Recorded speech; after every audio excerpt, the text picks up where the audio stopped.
கிறிஸ்துவுக்குள் மிகவும் பிரியமான என் அன்பு சகோதர சகோதரிகளே, இன்றைக்கும் கிறிஸ்து இயேசுவை கவனித்து பாருங்கள் என்கிற தலைப்பிலே கனி கொடுக்க சொன்ன இயேசுவை கவனித்து பார்க்க அழைக்கப்படுகிறோம். இன்றைக்கு உள்ள காலகட்டத்திலே கனிகளை பார்ப்பது மிகவும் அரிதாக இருக்கிறது. ஆவியின் கனிகள் கிரியை செய்வதை பார்ப்பது மிகவும் அரிதான காரியமாக கிறிஸ்தவ வட்டாரத்தில் காணப்படுகிறதை எண்ணும் பொழுது அவ்வளவு ஒரு வேதனையாக இருக்கிறது. ஏனென்றால் நம்முடைய ஆண்டவராகிய இயேசு கிறிஸ்து கனி கொடுக்கும்படியாகவே நம்மை ஏற்படுத்தி இருக்கிறார். யோவான் எழுதின சுவிசேஷம் 15ஆம் அதிகாரம் 16ஆம் வசனத்திலே, நீங்கள் போய் கனி கொடுக்கும்படிக்கு உங்களை ஏற்படுத்தினேன் என்று ஆண்டவராய் இயேசு கிறிஸ்து கூறுகிறார். அது மட்டுமல்ல, யோவான் எழுதின சுவிசேஷம் 15ஆம் அதிகாரம் 8ஆம் வசனத்தை வாசிக்கும் பொழுது, நீங்கள் மிகுந்த கனிகளை கொடுப்பதினால் என் பிதா மகிமைப்படுவார், எனக்கும் சீஷராய் இருப்பீர்கள் என்று இயேசு கூறுவதை பார்க்கிறோம். அப்படியானால் சீஷர்களாய் இருப்பதற்கு கனி கொடுப்பது என்பது மிகவும் அவசியமாக இருக்கிறது. இன்றைக்கு ஆவியின் வரங்கள் கிரியை செய்கிற அநேகருக்குள் கனிகளை பார்ப்பது அரிதாக இருக்கிறது. ஆனால் என் அன்பு தேவனுடைய பிள்ளைகளே, ஆவியின் வரங்களை காட்டிலும் கனிகளை வாஞ்சித்து ஆண்டவரிடத்திலே கேட்டு பெற்றுக்கொள்ளுங்கள். என் அன்பு தேவனுடைய பிள்ளைகளே, ஆண்டவராகிய இயேசு கிறிஸ்து நம்மிலே எதிர்பார்க்கிற கனி இருக்கிறதா? ஆவியின் கனிகள் அத்தனையும் நம்முடைய வாழ்க்கையிலே கடந்து வர ஆண்டவரிடத்திலே மன்றாடி நாம் ஜெபிக்க வேண்டும். அது மட்டுமல்லாமல் லூக்கா எழுதின சுவிசேஷம் 13ஆம் அதிகாரத்திலே 6 முதல் 9 வசனங்களை வாசிக்கும் பொழுது அங்கு இயேசு ஒரு ஓமையை அழகாக கூறுகிறார். ஒரு மனிதன் தன்னுடைய திராட்சை தோட்டத்தில் ஒரு அத்தி மரத்தை நட்டி வைக்கிறான்.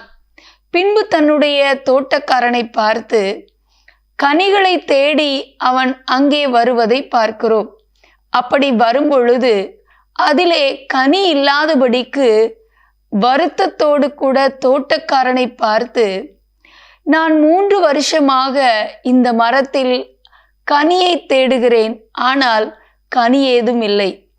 ஆகவே இந்த மரம் எதற்காக நிலத்தை கெடுக்க வேண்டும்?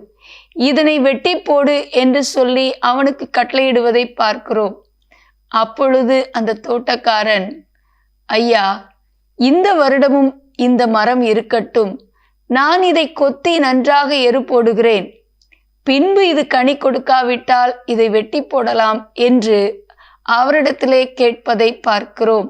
இப்படி ஒரு ஓமையை இயேசு ஏன் சொன்னார்? இன்றைக்கு நம்முடைய வாழ்க்கையிலே இயேசு இவன் இவள் கனி கொடுக்க மாட்டாளா, எனக்கு சீஷியாக தெரிந்து கொண்டேனே, இவர்களுடைய நிலைமை இப்படி இருக்கிறதே என்று வருத்தப்படுவதோடு மட்டுமல்லாமல், ஒவ்வொரு வருடமும் ஆண்டவர் நமக்கு கூட்டி கொடுத்து இந்த வருடமாவது நாம் கனி கொடுப்போமா என்று எதிர்பார்ப்புடன் இயேசு நம்மை பார்த்து அங்கலாய்க்கிறார். என் அன்பு தேவனுடைய பிள்ளைகளே, இந்த லெந்து காலத்திலாவது நம்முடைய வாழ்க்கையில் ஆவியின் கனிகள் நமக்குள்ளிருந்து வெளிப்பட நம்மை அர்ப்பணிப்போமா? தேவனுடைய கிருபை நமக்குள்ளே இறங்கி அப்படிப்பட்ட கிருபையை தருவதற்காக மன்றாடி ஜெபிப்போமா?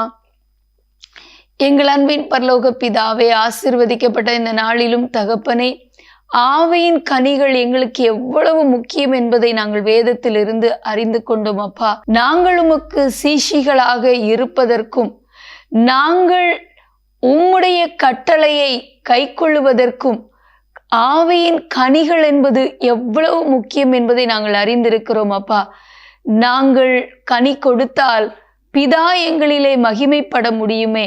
ஆனால் நீங்க எதிர்பார்க்கிற கனி இன்றைக்கு கிறிஸ்தவ ஜனங்களிடத்திலேயே இல்லை, விசுவாசிகளிடத்திலும் இல்லை, ஊழியர்களிடத்திலும் இல்லை என்பதை எண்ணி எவ்வளவாக நீங்க துக்கப்படுறீங்க என்பதை அறிந்து நாங்கள் எங்களை தாழ்த்தி ஜெபிக்கிறோம் அப்பா. கிறிஸ்துவினுடையவர்கள் ஆசை இச்சைகளை சிலுவையில் அறைந்திருக்கிறார்கள் என்று வேதம் சொல்லுகிறதப்பா. ஆனால் இன்றைக்கு ஆண்டவரே, ஆசை இச்சைகளை எல்லாம் அதிகமாக அனுபவிப்பது கிறிஸ்தவர்களாக நாங்கள் பார்க்க முடிகிறது. எங்களுக்குள் நீர் வெளிப்பட, ஆவியின் கனிகள் எங்களுக்குள் இருந்து உம்மை மகிமைப்படுத்த, உமக்கு சீஷிகளாக இருக்க, அது மட்டுமல்லாமல் நீங்கள் எங்களை ஏற்படுத்தின அந்த தரிசனத்தை அறிந்து செயல்பட கிருபை தந்து வழி நடத்துங்க. ஒவ்வொருவரும் கனி கொடுக்க எங்களுக்கு உதவி செய்யுங்கப்பா. எங்களுடைய கனிகள் மற்றவர்களை உம் பக்கம் நடத்த கிருபை தாங்க. இயேசுவின் நாமத்தில் பிதாவே, ஆமேன்.